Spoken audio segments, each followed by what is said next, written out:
सम्मानीय आयोजक श्री मुरलीधर चंद्र जी से मैं निवेदन करता हूं कि वो मंच पे आकर के भाई राम कुमार यादव का सम्मान साल एवं श्रीफल से करें। सम्मानीय इस गांव के सरपंच श्री राजेश कौशले जी से मैं निवेदन करता हूं कि वे साल और श्रीफल से जनपद पंचायत के मुख्य कार्यपालन अधिकारी श्री जेपी शुक्ला जी का अभिनंदन करें। सम्मानित श्री हेमलाल चंद्रा जी से मैं निवेदन करता हूं कि वे मंच पे आकर के भाई सत्यनारायण चंद्रा जी जनपद पंचायत के उपाध्यक्ष का सम्मान साल एवं श्रीफल से करें। भाई सुष्पेंद्र चंद्र जी से मैं अनुरोध करता हूं कि वे मंच पे आकर के भाई रमेश चंद्र जी का साल एवं श्रीफल से सम्मान करें।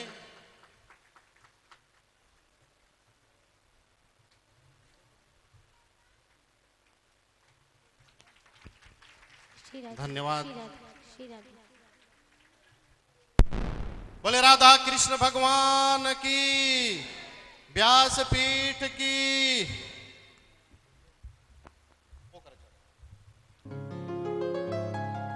बोलिए श्री राधा रमण लाल की, श्रीमद् भागवत महापुराण की, श्री वृंदावन बिहारी लाल की, श्री हनुमान जी महाराज की, भक्तवत्सल भगवान की, महामाया मैया की, श्री व्यास जी भगवान की, श्री सुखदेव जी महाराज की, सब संतन की, सब भक्तन की।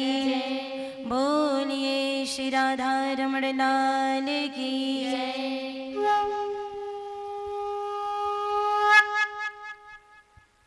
दीनबंधु दीनानाथ जगतपते पतित पावन अखिल रसामृत रसराज सिंधु सार विग्रह श्री व्रजजन रंजन वृंदावन चंदन यशोदानंदन नंद नंदन आनंद कंद भगवान श्याम सुंदर की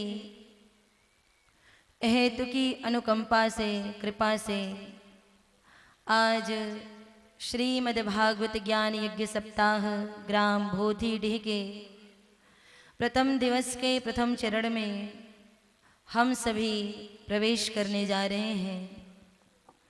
पहले दिन जब आप विद्यालय जाओ, किसी बच्चे के एडमिशन के लिए पहले दिन जब आप स्कूल जाओ तो पहले दिन यही बताया जाता है कब आना है, कैसे आना है, क्या लाना है, कौन सी कापी पुस्तक लेकर के आनी है, कैसे बैठना है।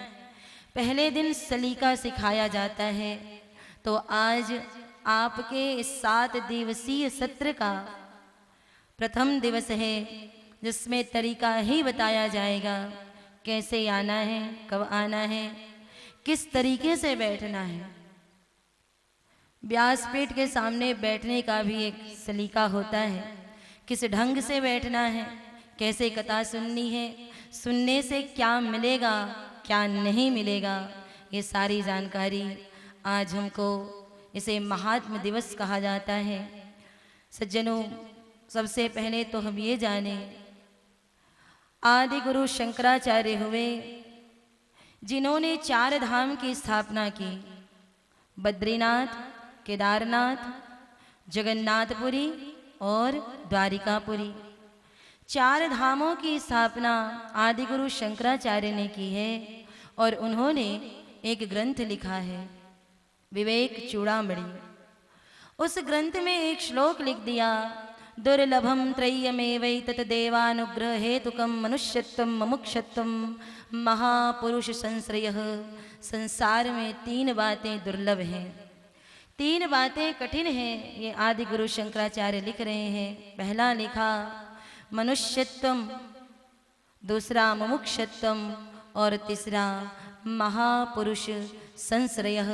कहीं पर ये नहीं लिखा कि धन कमाना दुर्लभ है, बड़े से बड़ा मकान बना लेना ये दुर्लभ काम है, यश कमाना, पद कमाना ये दुर्लभ है, ऐसा नहीं लिखा। लिख दिया मनुष्यत्वम, मनुष्यता को प्राप्त करना ये दुर्लभ है। ये भी नहीं लिखा कि मनुष्य बनना ही दुर्लभ है, इंसान बन जाए ये दुर्लभ है, ऐसा नहीं लिखा। इंसान तो अरबों लोग जन्म लेते हैं इंसान के रूप में, लेकिन आधे शैतान हो जाते हैं, आधे हैवान हो जाते हैं, आधे जानवर हो जाते हैं। कुछ कुछ है जो इंसान बन पाते हैं। भैया भगवान ने इंसान बना दिया, ये दुर्लभ तो है ही, लेकिन उससे भी बड़ी दुर्लभ बात यह है कि एक इंसान में इंसानियत भी आ जाए, मनुष्य में मनुष्यता भी आ जाए, मानव में मानवता भी आ जाए, ये दुर्लभ काम है। एक बीज बना करके परमात्मा देता है, एक बीज दे देता है। उस बीज को जमीन पर उगा दो, गाड़ दो, उस बीज को खाद और पानी मिल जाए, थोड़ी सी सूर्य की रोशनी मिल जाए, वो बीज फूट करके पेड़ के रूप में बदल जाता है, विशाल काय वृक्ष के रूप में वो नन्हा सा बीज हो जाता है। हजारों करोड़ों लोग आते हैं और उस छोटे से बीज जो बदल के अब वृक्ष के रूप में खड़ा है, उसके छाया में बैठकर शीतलता का अनुभव करते हैं। ठीक उसी प्रकार भगवान ने इस मनुष्य देह को बीज के रूप में भेजा है।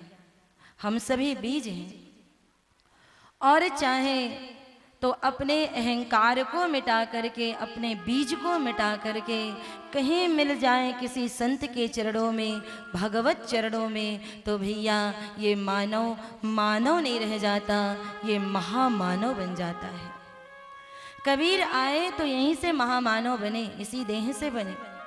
कोई अलग से कबीर महामानव बनकर के ऊपर से डिग्री लेकर के नहीं आए थे, यहीं आए महामानव बन गए।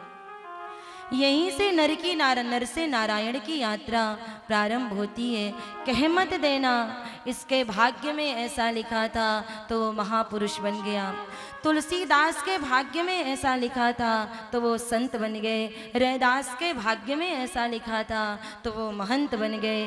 नहीं भैया, भाग्य तो केवल पशुओं का होता है, इंसान का कोई भाग्य ही नहीं होता। इंसान तो, मनुष्य तो अपने भाग्य का निर्माता स्वयं है।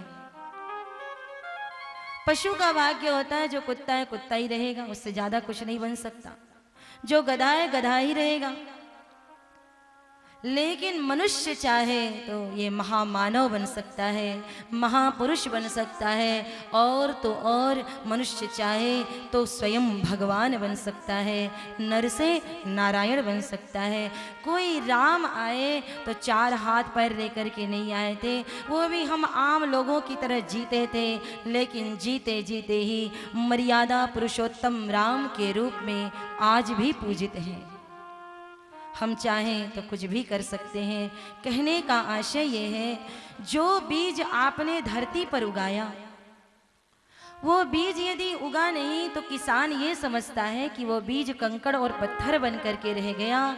ठीक उसी प्रकार इस मनुष्य रूपी बीज से यदि कोई श्रेष्ठ यात्रा प्रारंभ नहीं हो सकी तो यही समझना चाहिए कि ये देह भी बर्बाद उसी कंकड़ और पत्थर की तरह होकर के रह गया।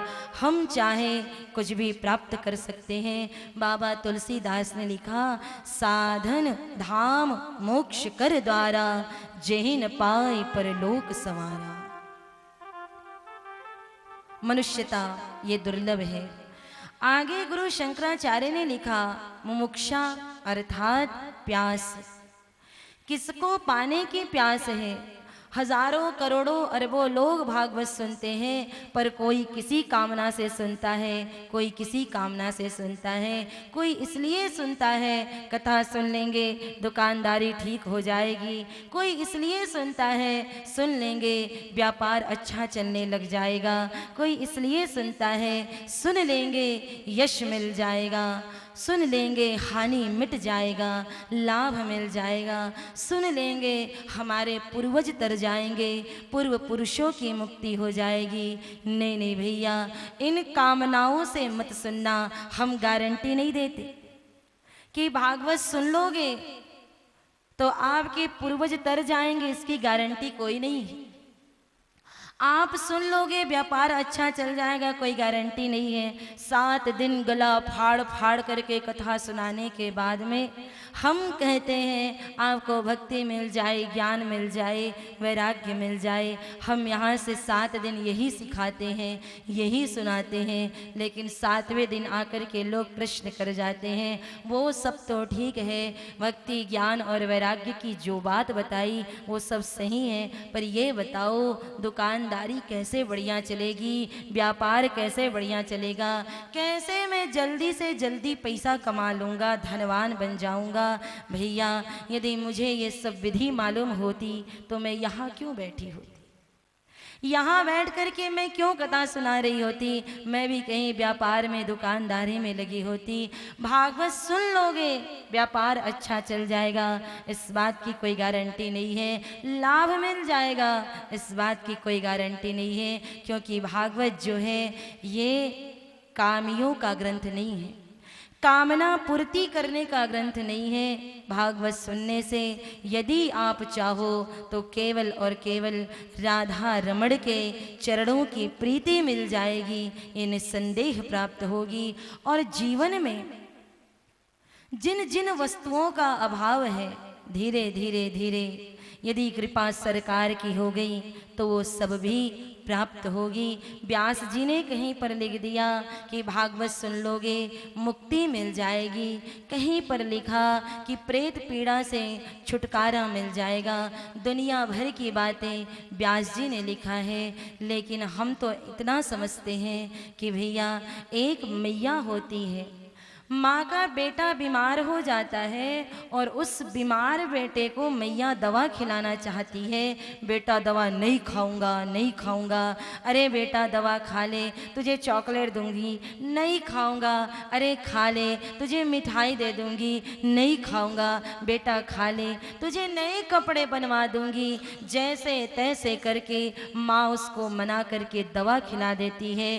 ठीक उसी प्रकार व्यास जी ने लोभ और लालच दे करके लिखा कि भैया सुन लो मुक्ति मिल जाएगी, सुन लो प्रेत पीड़ा से मुक्ति हो जाएगी, पाप मिट जाएंगे, सुख मिल जाएंगे। व्यास जी ने लालच दिया है, लेकिन सज्जनों यदि भागवत से कुछ पाना है, आपको अपने जीवन में भागवत से कुछ पाना है, तो माध्यम केवल एक ही है। मेरी कथा यहाँ से चलती रहे और आप लोगों के मन से एक जप निरंतर चलता रहे। वो कौन सा जप है?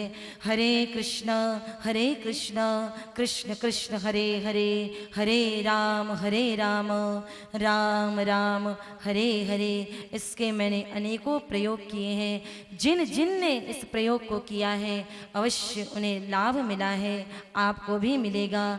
कथा सुनो और इधर से हमारी कथा सुनते जाओ, प्यास को और बढ़ाते जाओ, कृष्ण भक्ति की प्यास को और बढ़ाते जाओ। अभी तक किसका प्यास है भैया? दुनिया की वस्तुओं का प्यास है। ये मिल जाए, वो मिल जाए। एक सड़क के किनारे एक भिखारी बैठा था। सड़क के किनारे एक भिखारी बैठा था, वो भीख मांग रहा था। कोई 2 आना दे दे, कोई 4 आना दे दे। इकट्ठा करते करते बहुत पैसे हो गए। एक दिन किसी को दया आई और आकर के उस भिखारी को एक धोती ला करके दे दिया। उस भिखारी ने उस धोती को पहना। अरे धोती तो बेकार है, बिना कुर्ते के, कुर्ते मिल जाए तो मज़ा आ जाए। अब लग गया, कोई कुर्ता दे दे, कोई कुर्ता